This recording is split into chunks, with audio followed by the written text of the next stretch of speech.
بسم اللہ الرحمن الرحیم۔ حضرت وہب بن منبہ رضی اللہ تعالی عنہ سے روایت کی گئی ہے یہ حدیث۔ فرماتے ہیں نحفظ کلامہ کل یوم نعدہ فإن کان خیرا حمد اللہ وإن کان غیر ذلک استغفرہ۔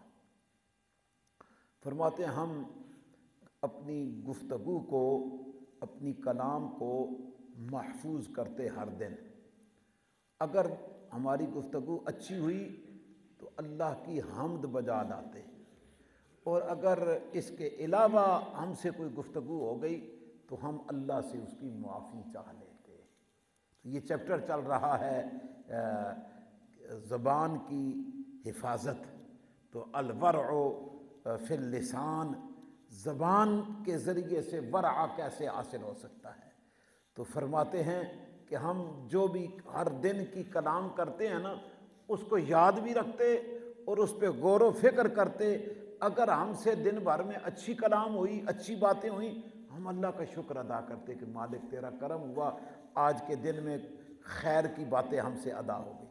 اور اگر اس کے علاوہ ہم سے گفتگو ہو گئی، کلام ہو گئی، تو پھر اس پر اللہ سے معافی چاہ لیتے کہ اللہ معافی عطا فرما دے۔ اگلی روایت حضرت ارطاط بن المنذر آپ سے روایت کی گئی ہے۔ فرماتے ہیں کہ تعلم رجل الصمت 40 سنة بحساة يدعها في فيه لا ينتزعها الا عند طعام او شراب او نوم۔ فرماتے ہیں کہ ایک خاموش رہنے والے شخص کے بارے میں تم جانتے ہو، 40 سنة 40 سال تک وہ بندہ خاموش رہا، اور بحسات یدعها فی فیہ، وہ پتھر منہ میں رکھ لیتے تھے، وہ پتھر اپنے منہ میں رکھ لیتے، اس کو نہیں نکالتے تھے مگر کھانے یا پینے یا سونے کے وقت۔ سونے لگتے منہ سے پتھر نکال کے سو جاتے، پینے لگتے تو منہ میں سے نکال کے پی لیتے، بھوک لگی ہے کھانا کھانے لگتے تو پتھر نکالتے کھانا۔ اس کے علاوہ انہوں نے وہ پتھر منہ سے کبھی نکالا نہیں اور گفتگو بات چیت کی نہیں۔ ان کا نام ہی رجل الصمت، خاموش آدمی پڑ گیا، خاموش، بغیر مقصد کے کوئی بات نہ کرنے والا۔ منہ میں کوئی چیز وہ بندہ بول نہیں نہ سکتا، تو وہ اپنے منہ میں ہر وقت پتھر رکھے رکھتے تھے کہ کسی سے بات کرنی نہ پڑے، چپ، ایک چپ سو سکھ پہ زبردست قسم کا عمل کرتے رہے۔ تو یہ حضرت ارطاط بن المنذر نے اپنے زمانے کے ایک اللہ کے ولی کہوں گا میں، کہ جنہوں نے 40 سال تک کوئی کلام ہی نہیں کی بے مقصد۔ مقصد کی کلام تو یقیناً ضرورت ہوتی ہے، لیکن یہ ہوتا ہے کہ ہم جو ایک مشین چلاتے ہی رہتے ہیں بول چال کی، تو اس سے پرہیز اچھا ہوتا ہے۔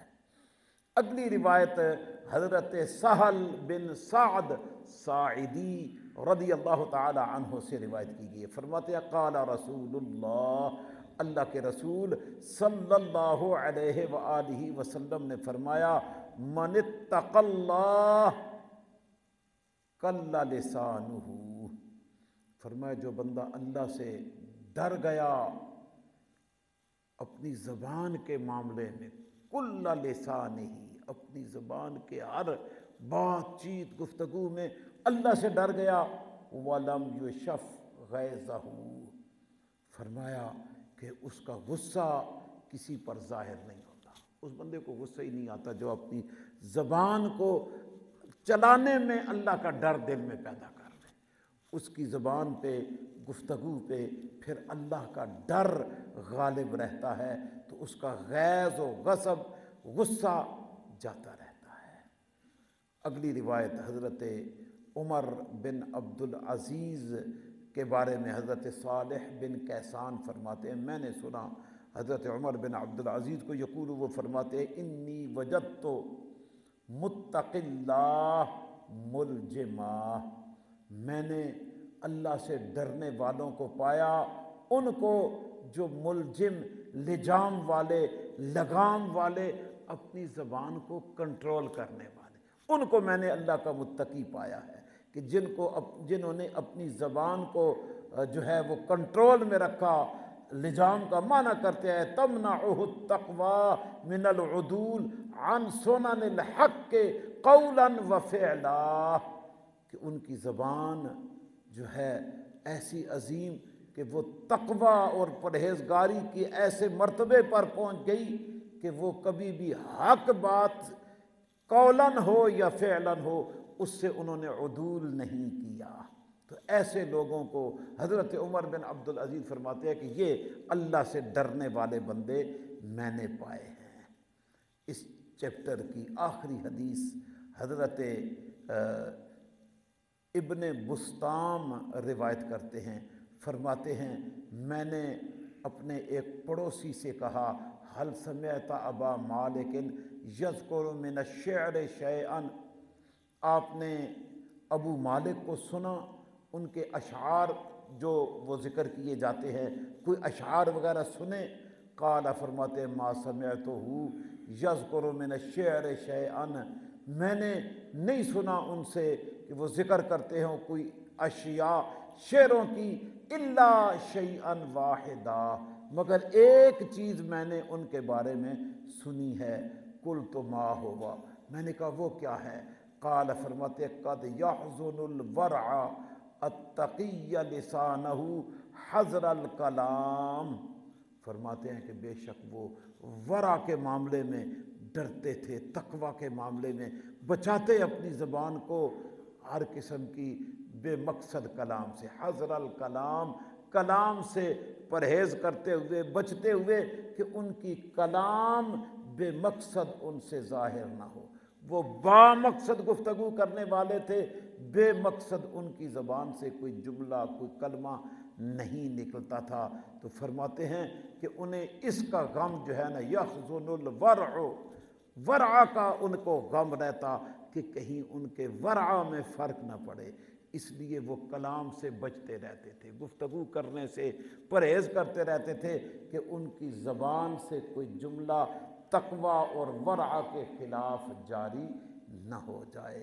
تو اس لیے ہمیں بھی اپنی زبان کو کنٹرول کرنے اور بول چال میں اپنی زبان کو نیکی کے کاموں پہ مشغول رکھنا چاہیے۔ زبان کو اللہ کے ذکر سے تر رکھنا یہ سب سے قیمتی ہے۔ نبی پاک علیہ السلام نے فرمایا قیامت کے دن بندہ ہر اس مجلس پہ افسوس کھائے گا جس میں اس نے اللہ کا ذکر نہیں کیا ہوگا۔ جہاں بھی بیٹھے، جہاں بھی بات چیت ہوئی، اگر وہاں اللہ کا ذکر بندہ نہیں نہ کر سکا، فرمایا اس مجلس پہ بندے کو دکھ ہوگا، افسوس ہوگا کہ کاش گپے مارنے کے بجائے اللہ کا ذکر کر لیا ہوتا۔ یہی وجہ ہے بزرگ فرماتے ہیں کہ جب بھی کوئی نشست ہو تو اس کے آخر میں یہ پڑھ لینا چاہیے سبحان ربک رب العزت عما یصفون وسلام علی المرسلین والحمد للہ رب العالمین۔ اس کے اندر ساری چیزیں آ جاتی ہیں، اللہ کی حمد ہے، رسولوں پر سلام ہے اور اللہ کا ذکر بھی ہے سبحان اللہ۔ تو یہ پاکیزہ، یہ اگر کسی بھی نشست کے آخر میں پڑھ لیے جائیں کلمات تو فرماتے ہیں کہ وہ جتنی گفتگو ہوئی ہے نا پہلے، اللہ اس کو بھی عبادت میں شمار فرما دیتا ہے۔ آپ نے کوئی میٹنگ کی، آپ کا کوئی دنیاوی معاملات تھے، بیٹھ کے ڈسکس کیے، آخر میں آپ نے پڑھ دیا سبحان ربک رب العزت عما یصفون وسلام علی المرسلین والحمد للہ رب، بس ان کلمات کے پڑھنے کی برکت کیا ہے؟ جتنی گفتگو پہلے ہو چکی ہے اللہ اس کو بھی نیکیوں میں تبدیل فرما دیتا۔ تو اس لیے اپنی زبان کو قابو میں رکھیں اور اللہ کے ذکر سے اپنی زبان کو تر رکھیں، رسول اللہ صلی اللہ علیہ وسلم پہ کثرت سے درود شریف زبان پہ جاری رہے، بس یہی اس زبان کا مقصد ہے۔ اللہ کریم ہمیں ہماری زبانوں کی حفاظت کی توفیق عطا فرمائے، بول چال میں بھی زبان کنٹرول میں رہے اور کھانے اور پینے کی اشیاء میں بھی ہم لذتوں کے پیچھے پڑ کے تو خواہ مخواہ یہ زبان کے ٹیسٹ کی وجہ سے گھروں میں لڑائیاں ہوتی ہیں۔ عام طور پہ آج مرچیں زیادہ ہو گئی ہیں، آج نمک زیادہ ہو گیا ہے، یہ صرف چند سیکنڈ کی بات ہے اس زبان کے اوپر، اندر جانے کے بعد کوئی پتہ نہیں چلتا کہ نمک زیادہ ہے کہ مرچیں زیادہ ہے، یہ صرف چند سیکنڈ کی بات ہے، اس پہ گھروں پہ لڑائیاں اور فتنے ہو جاتے ہیں، اور ہم کھا کے کہتے ہیں مزہ نہیں آیا۔ رسول اللہ صلی اللہ علیہ وسلم کی عادت مبارکہ تھی، بخاری شریف کی حدیث ہے، فرمایا ما عاب النبی صلی اللہ علیہ وسلم طعاما قط، رسول اللہ نے کبھی بھی کھانے کے اندر عیب نہیں نکالا تھا، حضور کبھی بھی کھانے میں عیب نہیں نکالتے تھے۔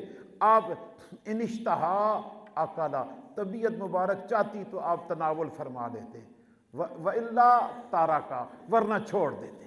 اگر آپ کی طبیعت کے موافق نہیں ہے تو آپ کھانا ہی چھوڑ دیتے۔ یہ نہیں ہوتا کہ کھا پی کے نا بندہ کہ آج مزہ نہیں آیا، آج نمک زیادہ ہو گئی تھی، مرچیں کم ہو گئی تھی، مرچیں تیز ہو گئی تھی، تو یہ بھی اس زبان سے متعلق ہے، تو یہ بھی اس کو بھی کنٹرول کرنا چاہیے۔ کئی خواتین بیچاری ڈر ڈر کے بناتی ہیں، پھر بھی کمی رہ جاتی ہے اور شوہر ان پہ چڑھائی کر دیتے ہیں، آج کے بڑھائی، تو آپ خود کسی دن کچن میں بیٹھ کے آپ بھی بنا کے چیک کریں آپ کیا کر سکتے ہیں۔ ہو جاتا ہے، انسان ہے، کمی بیشی لگی ہوئی ہے، کوئی وہ فرشتہ تو ہے نہیں کہ وہ بالکل سارا ہی معاملہ سیدھا کر لے گی۔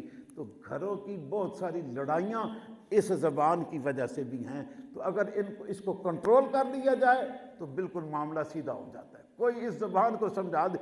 اللہ پاک میرے نانا جی رحمۃ اللہ علیہ کے درجات بلند فرمائے، بہت بڑے اللہ کے ولی ہوئے ہیں، وہ دن بھر روزے سے ہوتے تھے، شام کے افطار میں کھٹا میٹھا جو دن بھر کے طلباء کے کھانے سے بچا ہوتا نا، روٹیوں کے ٹکڑے پڑے ہوئے، سالن بچا ہوا، کوئی مٹھائی پڑی ہوئی، ایک بڑے برتن میں ڈال کے اوپر سے پانی ڈال کے عصر کے بعد رکھ دیتے، اور مغرب کے بعد بس وہ کھا لیتے تھے۔ نہ وہ میٹھا ہوتا نہ وہ نمکین ہوتا، بس وہ ایک عجیب ہی اس کا ٹیسٹ ہوتا، لیکن وہ تناول فرما لیتے تھے۔ ہم سے نہیں کھانے ہوتا تھا، لیکن وہ فرماتے تھے ہم نے اپنی زبان کو اور پیٹ کو سمجھا دیا ہے کہ تیری ضرورت اس سے پوری ہو جائے گی، بس گزارا کر۔ تو اس لیے جب بندہ سمجھا لے نا، پھر اسے کھٹا کھٹا نہیں لگتا، میٹھا میٹھا نہیں لگتا۔ وہ اسے سمجھائے کہ بس تو نے زندگی گزارنی ہے، سیدھا ہو کر ہے، تو پھر معاملات سیدھے ہو جاتے ہیں۔ ورنہ گھروں میں کھانے پینے پہ بھی لڑائی اور جھگڑے اور فتنے اور فساد بن جاتے ہیں۔ اللہ کریم ہمیں آقا کریم صلی اللہ علیہ وسلم کی تعلیمات پر عمل کی توفیقات عطا فرما۔